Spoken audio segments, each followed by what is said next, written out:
সাম্প্রতিক সময়ে সোশ্যাল মিডিয়ায় একের পর এক ভাইরাল কন্টেন্টের কেন্দ্রবিন্দুতে উঠে আসছে এক একজন সাদাসিধে মানুষ। কারো হাতে কেক, কারো হাতে হোটেলের খাবার, কারো বিক্রি করা লিচু, কারো বাদাম, কেউ বা স্টেশনের পাশে বসে। আর এই মানুষগুলোকে ঘিরে শুরু হয় কন্টেন্ট নির্মাতাদের এক অদ্ভুত অস্বস্তিকর আগ্রাসন। আমরা সবাই জানি ভিউ মানে টাকা আর টাকা মানেই প্রতিযোগিতা, কিন্তু এই প্রতিযোগিতা কবে থেকে এত নিচে নেমে গেল? কিছুদিন আগেও ভারতের রানু মণ্ডল, কাঁচাবাদাম আর রাজুদাকে নিয়ে ওখানকার কন্টেন্ট ক্রিয়েটররা ছ্যাঁচড়ামির সর্বোচ্চ লেভেলে গিয়েছিল। তখন ভেবেছিলাম আমাদের দেশে অন্তত এদের ঘাটতি আছে, কিন্তু ভুল ভেবেছিলাম।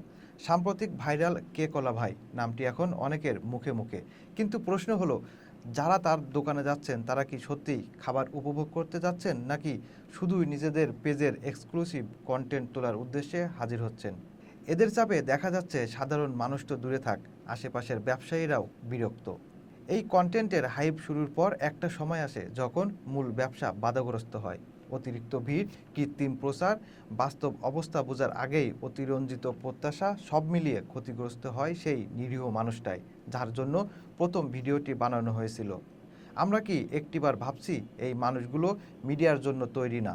তারা কন্টেন্টের জন্য ল্যাব না, তারা শুধু কাজ করে পরিবার চালায়।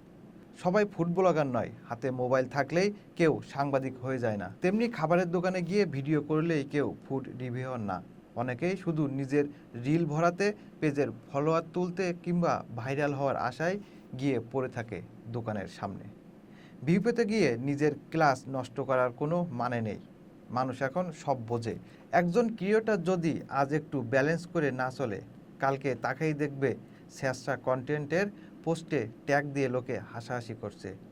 এভাবে চলতে থাকলে আগামীতে কেউ আর নতুন কাউকে তুলে ধরতে সাহস পাবে না।